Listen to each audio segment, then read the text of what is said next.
Hello and welcome everyone. My name is Adishri and I lead communications and advocacy at Global School Leaders. We're so excited to welcome you to our annual School Leadership Matters Summit. Before we begin, here are a few guidelines to ensure that the session runs smoothly. Please select the interpretation option at the bottom of your screen and choose your preferred language to follow the discussion seamlessly. Today's session is available in English, Spanish, Portuguese, and French. This session will last 60 minutes, which includes a dedicated time for questions and answers at the end of the session. Please use the chat box that you see on the right side of your screen to ask questions. The speakers will try and answer as many as possible. And as attendees, please remain on mute throughout the session to avoid any background noise. A gentle reminder to keep comments respectful in the chat, ensuring a positive and productive environment. Now that we have that out of the way, hello, hola, and bonjour, and welcome to all. We are thrilled to have you join us today, and we have with us school leaders, teachers, education officers, policymakers, researchers, donors, and so many more. Thank you for taking the time out of your busy schedules to join us today. We are joined by an excellent group of presenters from the South Asia and Southeast Asia region for this session. We're so grateful to have Jasmeet Walia, CEO of CreatNet from India, Melissa Gomes, CEO of Edvolution from Malaysia, and Harshit Rana, a student leader from the Kids Education Revolution, an initiative of Teach for India from India. We're so thrilled to have all three of you here with us today. Each presenter will have about 10 minutes each, after which we will have some time for questions and answers. So please do use the chat box as you listen to them and share your thoughts, comments, and questions. I'd like to now call on our first presenter, Jasmeet, to kick off this session. Jasmeet, over to you. Thank you, and I'm very grateful to GSL, the GSL team, for inviting us here. I've been part of listening to all the conversations that have happened over the past 2 days and learned a lot, and also found so much of commonality in terms of challenges and issues that school leaders face across the globe. I had thought that some of these were very specific to India, where I come from, but I realized that a lot of the challenges are actually universal. I'm going to share about a specific program that we run for school leaders, which has been running for over a decade in Delhi. And it comes with a very unique set of contexts, and I will share about it. We believe that there is a lot of learning that has come out of it, which would be useful for school leadership in the global south as well as in the world. I'm going to share with you a story of a school leader that I met. And in India, a lot of school leaders become leaders suddenly overnight because of promotion. He was a teacher for about 14 years, and one fine day he had to wake up and walk into school as a school leader. It was a very confusing time for him. It was a time where he attempted to be the leader that he had seen around him when he was a teacher, which meant that he was authoritative. He was very stern with students. He was attempting to make sense of all the administrative load that he had. He was very alone. He was the single leader in the school, not very connected to others, just felt very lonely in that role. He was also overwhelmed by the amount of administrative work that he had on him, and not to mention a lot of changing directions that came constantly his way, pretty much every day. And over the past 2 days, listening to the challenges from Rwanda to Latin America, I realized that a lot of these challenges are very similar. And across the country, across the globe, we're facing similar issues. In 2012, we partnered and collaborated with the government education body in Delhi, which runs about 1,000 schools. These are senior secondary schools. And this was a partnership that was formally started in 2014. And it scaled up to all the 1,000 schools in 2018. Now, the reason I bring this up is because this was a collaboration between the state training body, which is called the SCERT in India, a non-government organization, which was CreatNet Education, and the education department, which is called the Directorate of Education. So it was a coalition of people coming together to really focus on school leadership and bring in support for all the school leaders. What this looked like.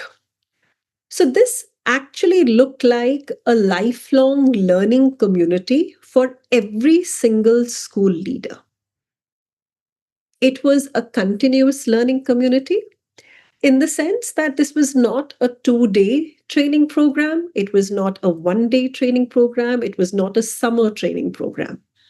This was a monthly training program that happened in person every month throughout the year.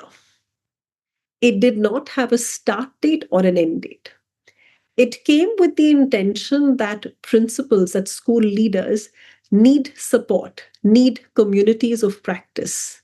And they need that support not once or twice, but as part of their own learning and development, just as we would want that for our teachers and for our children. The way we were able to do this was that we developed the 1,000 schools into 89 learning communities. So each learning community had just about 10 to 12 school leaders. That ensured that there was no leader who was not seen, who did not have space. There was no leader who did not have a voice in the group. And there was no leader who was not participating. Each group had a facilitator. So, which basically meant that our entire community of 1,000 leaders, there were 128 facilitators that stepped up.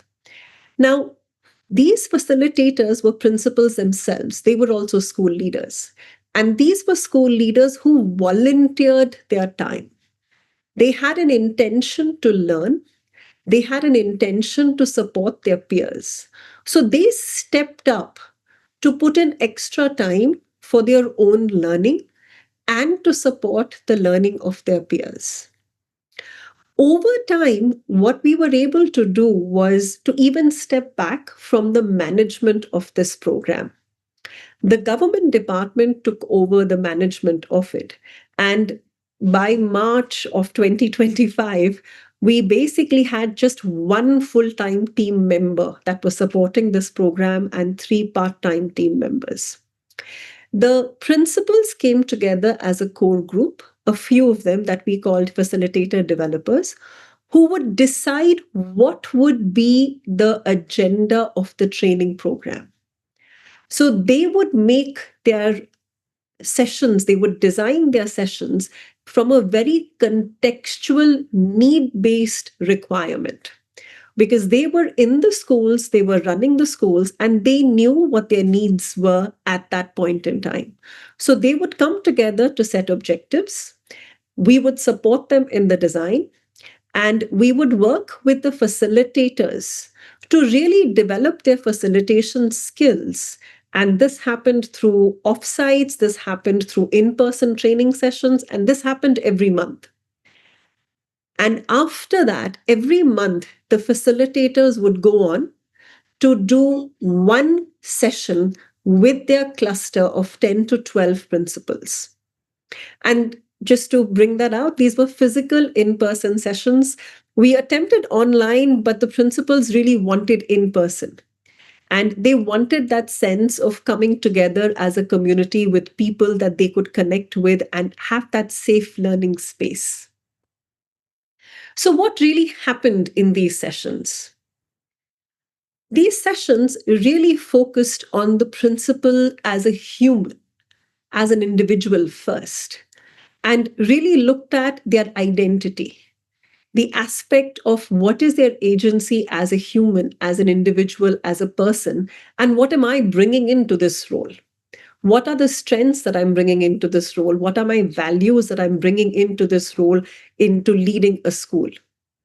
The second aspect that the program focused on was operational leadership that is required for the role, which is supporting teachers, which is building relationships with the community, which is managing the school, which is really having goals for my school and a vision for where I want the school to grow to.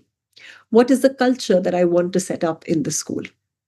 The third aspect, which I think I've been truly very happy to hear consistently over the past 2 days, has been the pedagogical leadership, the importance of pedagogical leadership for a principal, for a school leader, and really bringing that center stage. So every session, principals in clusters, they actually went to classrooms. They role modeled how to observe a classroom, what to see in a classroom, and how to have that conversation which is supportive with the teacher after the classroom observation.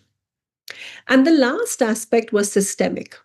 Because as a school leader, as much as my world is in the school, I'm also influenced by what is happening outside the school. This is in terms of policy, the way assessments are changing, the way AI is coming in, the way technology is coming in, very local issues, national issues. So bringing in all of that and really understanding my role as a leader in a larger sense.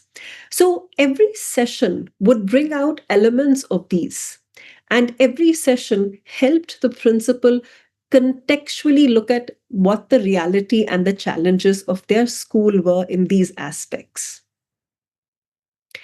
We've done 3 studies to understand what is the impact of work like this with school leaders. What you see here is a research study that was conducted just before COVID hit. And this was a random sample of about 80 schools that a research organization picked up. And while the research study is much longer, I've only picked up 2 aspects to share today. One about school leaders being able to come together really as a community and able to find solutions. Because a lot of solutions for school leaders do not get solved in offices. They get solved very contextually based on the community requirements. And a second huge growth that we saw was the ability to set goals for the school, to have clarity for where they were looking to take the school. This was a study that was done in 2020. And a few years later, we did our own study to also understand in that year what was the learning that the school leaders had. And typically, what we saw was that the largest learnings that school leaders would talk about was how to support teachers, in doing teaching learning the best that they can. What is my role as a school leader in supporting teaching learning? They also talked a lot about building relationships of trust with teachers, building relationships where they were supportive towards teachers, where they were delegating, where they were working with a lot of respect. So I think a lot of us talk about safe spaces for teachers. We talk about building communities of trust for teachers and children. I think what the program did the same thing for the school leader. Gave them a community of trust and respect and a safe space where they could talk about their challenges. The same study also brought in an aspect of mentor teachers who talked about what they observed principals improving. And one of the aspects was on pedagogical leaderships, where the ability to do good quality classroom observations and feedback to the teachers was something that they consistently worked on and improved. That was also the year that the government was focusing on improving math learning in the schools. And I think in support of that, the entire year, the school leaders in their learning sessions focused on how to support math learn. And they went back to their schools and implemented those strategies. And at the end of the year, when the examinations happened, there was definitely an improvement that was seen in student learning outcomes as well. I'm also very cautious to say that the causal relationships are a little hard to kind of put down.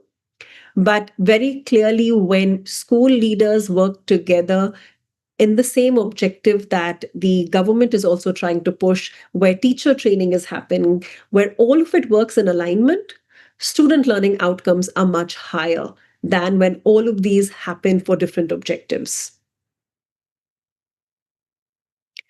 Earlier this year, we did case studies of our school leaders. And these were very specific case studies where we went to roughly 14 schools and spent a lot of time with each leader to understand what were the practices that they had brought into their school, how were they moving forward. And what we really saw was a lot of work that the principals had done on themselves, on building their own awareness, on building their own growth trajectory in terms of how do they listen to their teachers? How do they build better relationships? How do they build relationships where there is open dialogue with the teachers? And hence, where teachers felt more comfortable, they felt valued, they felt appreciated. So, Khalik sir, today, for going back to him, he's actually been transferred across 7 schools in the 11 years that he's been a school leader. And he now approaches a new school with a lot of optimism. I think if I were in his place, I would actually be quite stressed about it. But he now approaches it with a sense of a purpose that, okay, I'm here to support the environment and the development of this school, of this group of teachers and these group of students as long as I can. He now has relationships of trust with his teachers, and he really looks to build a culture of learning in his school.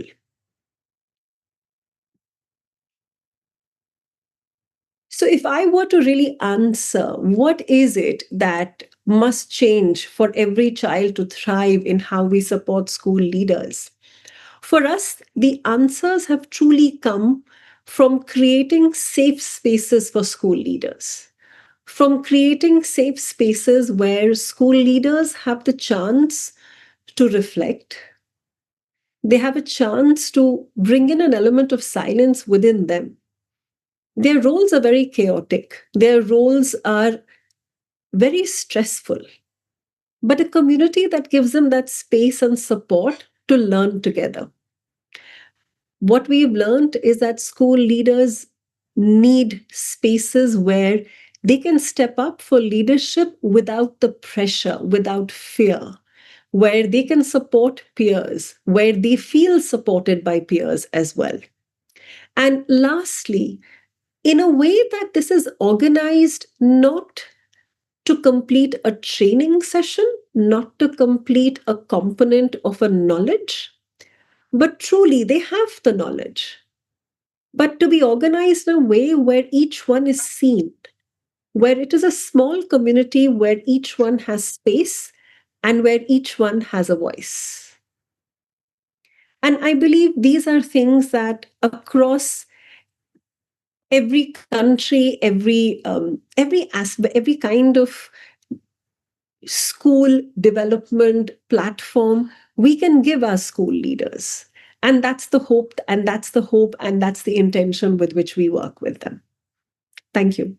Thank you so much, Jasmeet, for reminding us that school leader, the role is tricky, complex, lonely, and how important safe spaces are. And I'm always amazed at the power of the circle and how your organization and your program has really leaned into that. There are a lot of comments in the chat box wanting to be part of the program, so I'll let you answer that. But moving on to our next exciting speaker from Malaysia, Melissa Gomes, CEO of Edvolution. Over to you. Thanks, Adishri. Can you all hear me? Yes, perfectly. Can you see the slides on the screen? Yes, we can. Thank you. Okay, all right. Good evening, everyone. It's evening in my country. It's about 9. I think it's about 10 minutes to 10 p.m. Greetings from Malaysia. So I represent Edvolution. I'm the co-founder and also the CEO for Edvolution. And very briefly about Edvolution. Edvolution is a Malaysian-based organization that focuses on teacher training, school leadership development, and also providing school management solutions for both public and private K-12 schools in the country. To date, we have been working with about 700 over schools across the country, recently in Thailand and hopefully in Indonesia in the next coming months. And one of the key similarities that we observe from the three regions that we work with across both public and private education is how important it is for teachers to be supported by good school leaders in order for them to thrive in the classroom. Many times, one of the things that we observe both sectors is that whenever school leaders leave a school that is led by good school leaders, teachers usually will be able to deliver well in the classroom. And therefore, recently, when we had a meeting with the Southeast Asian Ministerial Organization, or SIMIO, the Secretariat, we were presented with a key issue that is faced in Southeast Asia. Now, one of the reports by UNESCO found that in the next coming years, in 2020, Southeast Asia, in particular regions like Malaysia, Singapore, so on, and in the ASEAN region, will be facing a shortage of about 4.5 million teachers. Right, and that takes approximately about 120 billion annually in order for us to be able to create new teaching posts or positions by 2030. And why is this so important for us? It's because that now in our country, we in Malaysia itself, we're already feeling the pinch of this issue in where we are. So one of the two things that the reports highlight in overcoming this, systematically at a policy level, how do you then create incentives of proper infrastructure?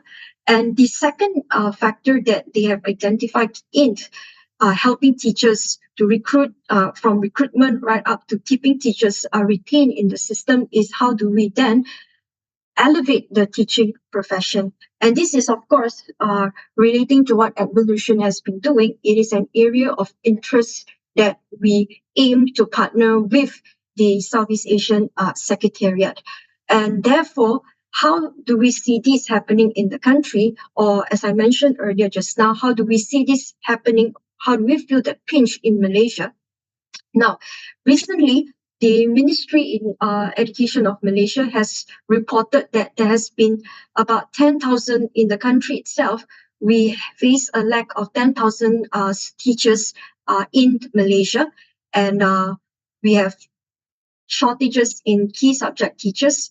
Not only that, we also have a declining pipeline of teachers wanting to be school leaders. And how does this affect us in the classroom? Now, one of the biggest effects that we see is that our class size are getting bigger.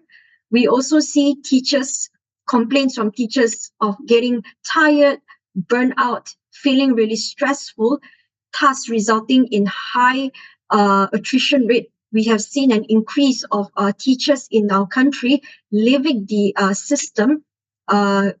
In the past 3 years, have been increasing more than what we see in previous years.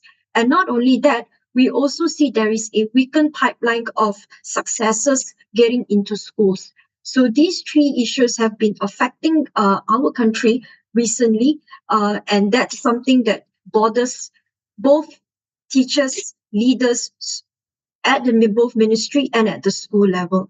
And hence we see when there is a shortage of teacher, one of the three key factors is that recruitment often lags behind retirements.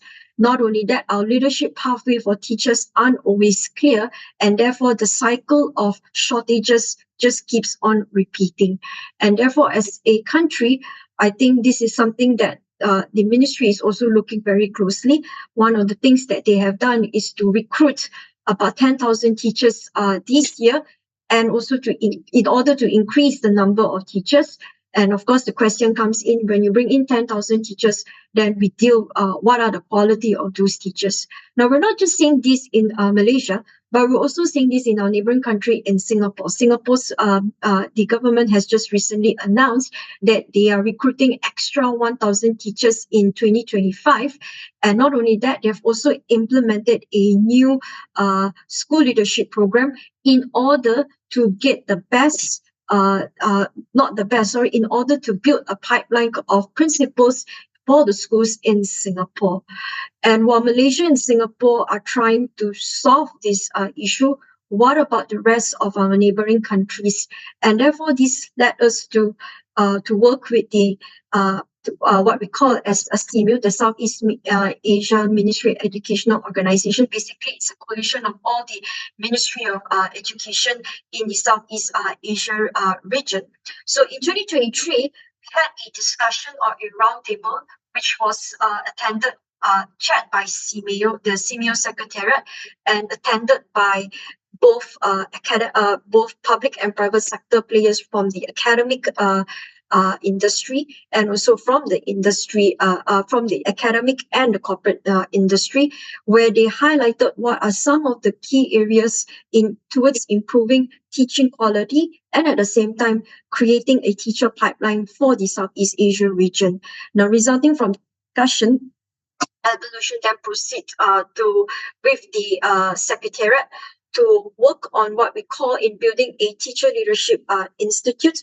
Basically, the institute aims to build a pipeline of school leaders that hopefully, that we are able to overcome the situation of shortages, both teachers and school leaders in the region. And in 2025, where we are right now, we have actually signed an MOU with the Secretariat towards building that institute. Hopefully, we'll start off something online before moving to something more physical, more tangible in the future. So we're piloting with Thailand, understanding the requirements of becoming school leaders, understanding the context of of leading schools in the provinces in Thailand, so that we are able to contextualize some of the work that we have done in Malaysia in Thailand. And one of the key outcomes of our discussion with the Secretariat is that the institute should be centered on 3 pillars.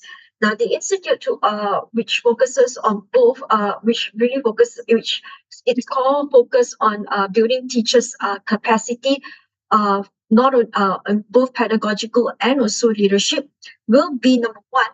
It has to be contextualized to the local context, right? So while the training and modules might come from Edvolution, it has to be contextualized towards the context of each country that we work with. And second one, it has to be involves. It has the institute ideally should involve education partners in order for us to be able to deliver high quality teacher professional development for both teachers and also school leaders. And last but not least, sustainability is one of the key discussions that we're trying to look at. Sustainability not only in terms of financial or resource sustainability, but also sustainability in terms of its impact and also policy, to be able to influence the 11 country members towards working collectively in creating teacher pipeline and good quality teaching and school leaders. So this is where the institute that we're discussing should center on these 3 guiding principles. And therefore, the question is, what then the institute should focus on? Now, preliminary discussions and in terms of and also current planning, while the institute will look at 3 areas: recruitment, talent development, and retention. Now, we realize that recruitment cannot function, recruitment itself will not be sustainable if there is no strategy for us to retain teachers. That's why we have seen in both in Malaysia that teachers may come in, but at the same time, when they come in, there is also has been an influx of teachers leaving the system. Therefore, both recruitment and retention strategies have to come both hand in hand. And therefore, recruitment has to be done at a both public and private sector partnership, which at the present moment in Malaysia itself, it's solely done by the government. So we're trying to change the narrative that in order for us to widen the market pool for teachers to join, for individuals to be teachers, is to look at various partners who can come in together to provide that talent pool. And when teachers get into that sectors, the education sector, they have to be trained. And that's where talent development comes in. And for us, in building pipeline and teaching quality, it focuses on 3 levels of leadership, 3 levels in the career chain of a teacher. One starts off with the early, the novice teachers with 0 to 3 years experience. The second level is where teachers who are at the middle level, or the middle leaders, and of course the final part of the value chain in education then would be the senior leaders. So then talent development will look at these 3 key groups of individuals in the school. So the moment you get into the school, we then charter a career pathway for teachers, hoping that they were retained in the school for a number of years, hopefully to the day that they retire. And of course, along the way of their career, then we're also looking at how do we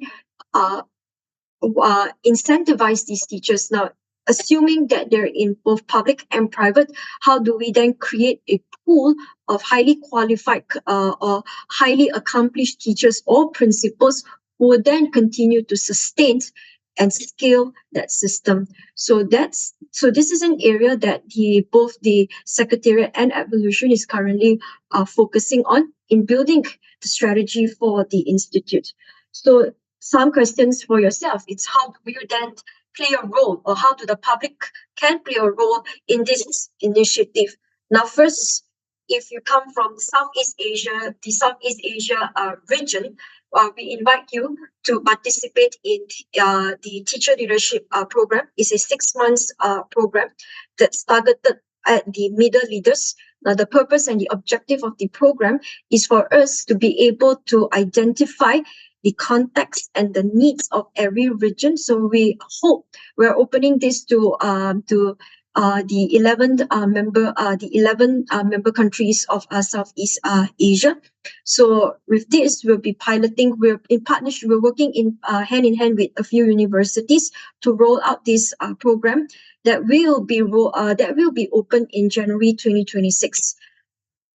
Easiest way that you can do is to follow us on social media, or if you're a funder, you're a sponsor that you're hearing right now, and you think that the institute will be a gateway for you to get in to understand a little bit more of the Southeast Asia market, can always drop us an email, visit our website, or just connect us in our 3 platforms. So yeah, that's all from me on the work that we're doing currently. Thank you so much.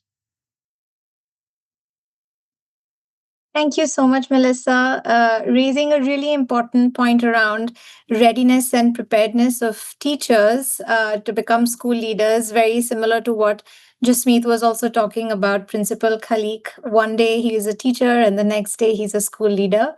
So thank you for sharing. And please do also share these resources in the chat so that our audience can participate in a way that works best for them. Thank you so much, Melissa. Appreciate your sharing.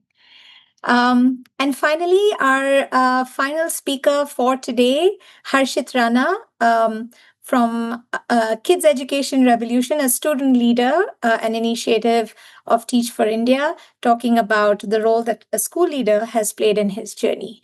Harshit, over to you.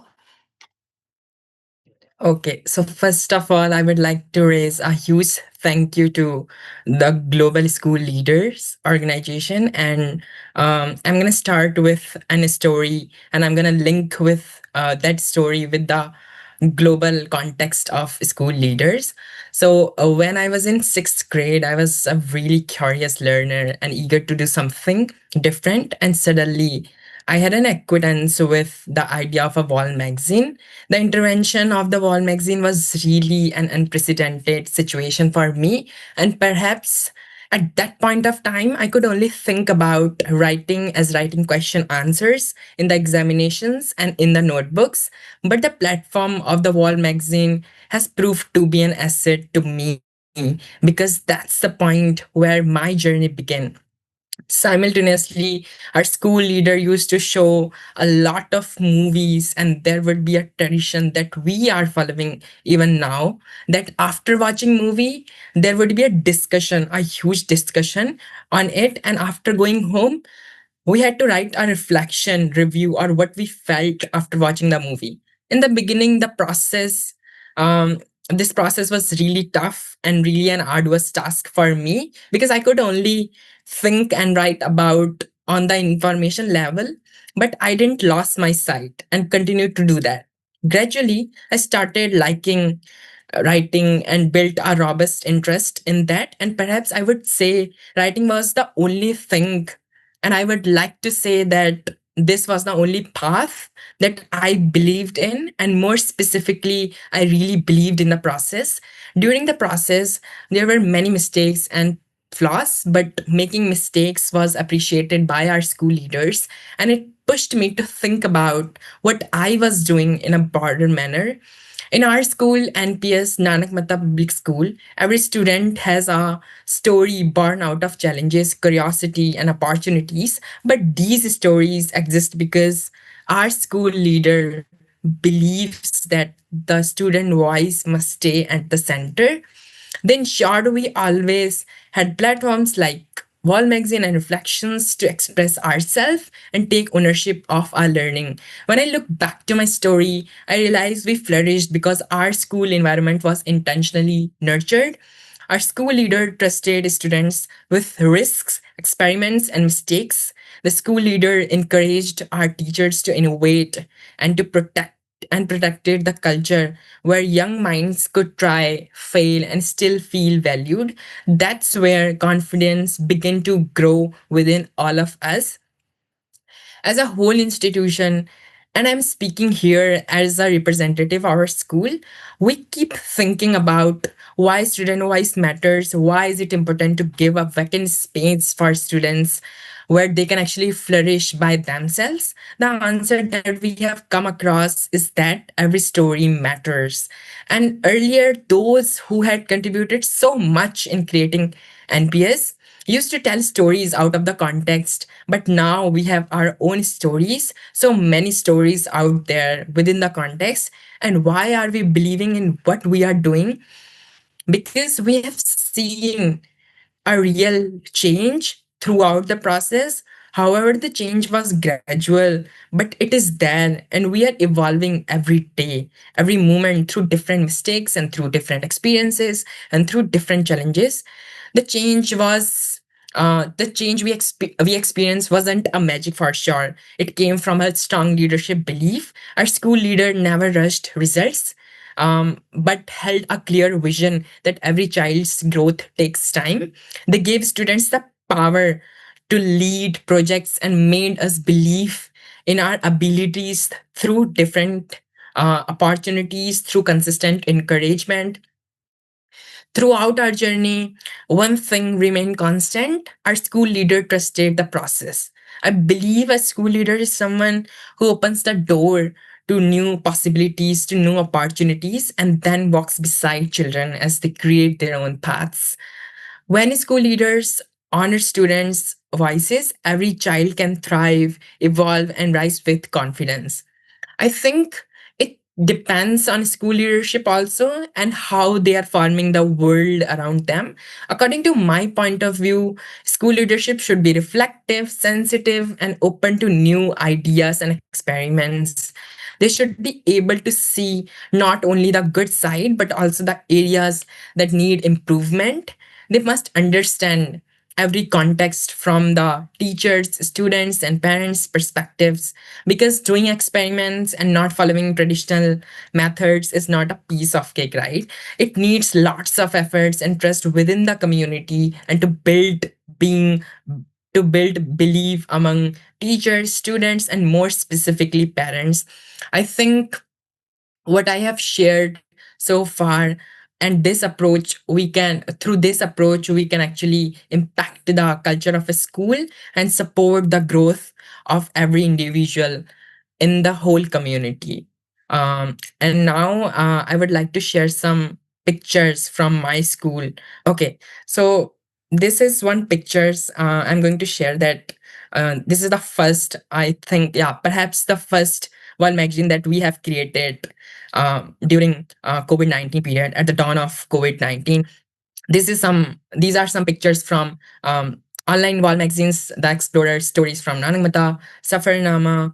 These are some cuttings from the editorials from different magazines that we had created with the help of our students and teachers. These are the pictures of screenings that we had done so far. I mean, these are few for sure, and we had done so many, but here are students who are watching films, and after watching films we had a tradition of having a huge discussion within the film room. And yeah, that's it. Thank you.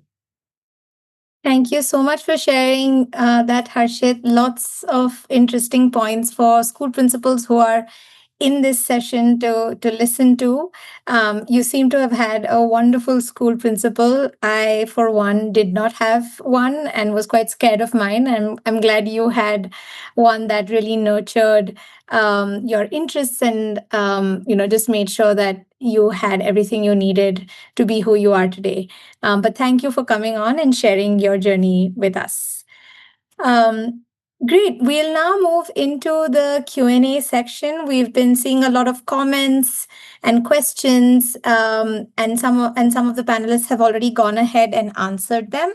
But there were a few that perhaps we could do in a large group here. So the first one is for Jasmeet. What are the key systemic changes you believe that are needed to sustain professional growth for educators in India? That's quite a loaded one. I think one of the biggest challenges that one sees across any education system, and I think a lot of the speakers over the last the third day today have also brought it out, is that firstly, the school leaders tend to be ignored. There's a there's generally a lot of focus that is there on children, as it rightly should be. There's a lot of focus on curriculum, on teaching learning resources, on teacher training. And after that, it tends to jump to other aspects of probably infrastructure, resource, and overall assessment kind of ecosystem. Typically, in most policies that one tends to look at, the school leader is an ignored lever. And I think the first aspect of system change that one needs to look at for India and for any other country is to really recognize how important a lever this person is. Anecdotally, every person within an education department will talk about, this school is challenging, let's find a good school leader for it. So there is a recognition of the value that this role can bring. There is equally needs to be a recognition for the support that this role then needs, which includes elements of autonomy, which includes elements of training and development, which includes elements of being able to develop leadership competencies to truly play that role. It's also become a role which has become very administrative. And we've had a lot of people at the forum talk about how it needs to be more of a pedagogical leader. But I think for that, there are multiple aspects. A, the person needs to be given bandwidth to do that. And at the same time, I also need to learn how to do that. Oh. So there's elements of autonomy, there is elements of support required, and there's elements of handholding, and there are elements of peer learning communities that are required as a system to support and develop each other. Thank you so much, Jasmeet, for attempting to answer that very loaded question. Um, Melissa, for you specifically, Edvolution has been at the forefront of strengthening school leadership and teacher development in Malaysia. Looking back, what is the one achievement you're most proud of? And as you see Edvolution's role evolving, what are some of the things that you're going to focus on in the coming years? Mm. I think one of the things that we're most proud of, I think it's being able to still contribute to the country. So many times when we go to schools, whenever we roll out a program, the key difference is always at the school leaders. And in Malaysia, school leaders don't stay more than 1 to 2 years. So when you work with them in 2 years, when they leave, your work then goes back to square one. So there's no one particular school, that I would say that I really had a good success story. While we had that, but I must be honest to say that sustaining it is really, really tough. And that's something that the organization Edvolution is really challenged on that. But having been able to still stay in the system and contribute to 10,000 schools in the country, I must say that is something that we're really thankful and grateful that we're still able to contribute that. And I think one of the things that we're currently embarking right now is that we're actually moving backward of the value chain of our of education. Now, the reason why some countries in Southeast Asia specifically do not have the bandwidth to focus on teacher development or teaching quality is that we are struggling with even hiring teachers to get into schools. We are struggling to get teachers to take on leadership roles. So if that pipeline is not built in the next, I wouldn't say 10 or 20, even the next 5 years, you would see that our class size are so huge. There'll be more teachers who will be, complaining about stress and burnout. And you see schools will not be having any school principals at all. And therefore, our focus is really to create that pipeline. And people like Harshit plays a very important role. Having touched and inspired by an educator, we hope individuals like Harshit will take on their calling one day to be a teacher. Right. So, and that's something we're trying to work on to get the next generation to understand why teaching is a crucial profession that's not only a service or a calling, but it's also a a a a role that we need to take on to protect the next generation. So that's one of the key things that we're trying to work on, at least in the Southeast Asian region, to build that pipeline of teachers that would then move on to be school leaders. Yeah. Thank you so much, Melissa. Really, really inspiring to see where Edvolution is headed, and so true about the responsibility that we all have in ensuring we have excellent teachers who then go on to become excellent school leaders as well. Jasmeet, did you want to respond to something that Melissa shared? Yeah, please go ahead. I was actually wondering when Melissa said that when they work with school leaders for maybe 1 or 2 years and then they're no longer school leaders in that school, does it mean that they go back to being teachers or they move on to a different school? Yeah, so in this case, they retire, they leave the system entirely. So it's like we have lost an asset that we have built in 1 to 2 years, and therefore sustainability comes a challenge for us when we're working with leaders who have such short tenure to lead the schools. What we've learned is that when they retire, and if you actually continue to work with them, they actually step up to support other school leaders. And that's what we have seen. We have a whole body of facilitators, school leaders who've retired, but who've continued to actually work and support now. So the example that I talked about, the program, was with the senior schools. Similarly, Delhi has a primary school system. And school leaders who've retired from the senior schools and who were facilitators with the program have now stepped up to contribute to the primary schools and the development of the primary schools. So we've learned that it's possible. Thank you so much. Harshit, coming to you, there's a question around. So, a lot of the students who are now entering schools are, it's a different world for them with social media, with so many of the things that a lot of the school leaders aren't prepared for because they didn't experience it themselves. Any advice on how school leaders could potentially get better at understanding the real challenges of students, or how they could support teachers to do the same, just from your perspective? I think, especially when a child stepped into the teenage stage, so that was really a fragile stage, even for me, even for children like me. So it's really hard for a teacher, for school leaders to actually compile all those students who are struggling with these challenges nowadays, especially the era of social media and so much toxic content is rolling around the social media. So it's really tough to get out of it.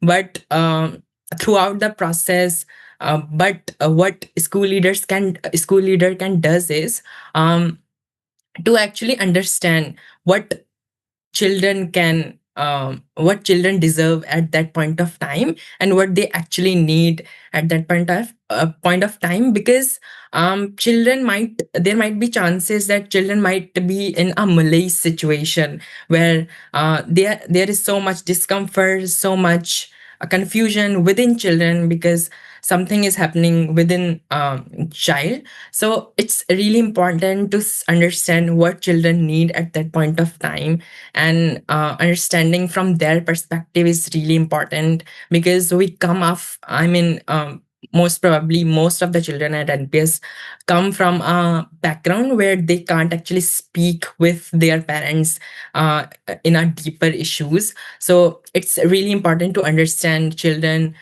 talk to them about sensitive issues that they are facing at that point of time, or talking with them and having a huge discussion, understanding them is can be a brownie point. And yeah, that's it. Great, thank you so much. And we let that be the last word on the kind of leadership we need, is to really understand where students are, where children are, where people are, and meet them there. Thank you so much to all three of you. This has really been inspiring to just see the work that's happening across South Asia and Southeast Asia. And thank you also to our really engaged audience. We could do this for another hour, but we're almost at time. So thank you for being so wonderful. And this marks the end of our 3-day School Leadership Matters Summit. Thank you for those of you who've joined us through the past 3 days, or if you've just joined this one, we're so happy that you were able to make it.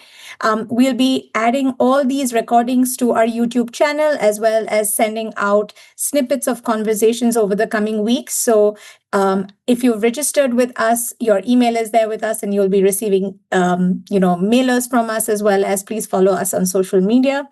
I also want to take a minute to thank our interpreters who have worked tirelessly over the past 3 days, ensuring that all our sessions are available in English, Spanish, Portuguese, and French, making all of these rich conversations accessible to a wide Global South audience. A big thank you to all our moderators, our session leads, as well as the team that put this entire summit together. Kate from the GEM Report team, from GSL, we have Paula, Catalina, and Swarna. Thank you for all the work that's gone into making these 3 days hopefully memorable and inspiring for more such conversations. Thank you again to everybody for your participation, and we'll definitely see you next year, but many more opportunities along the way as well. Thank you, and have a great rest of the day. Thank you.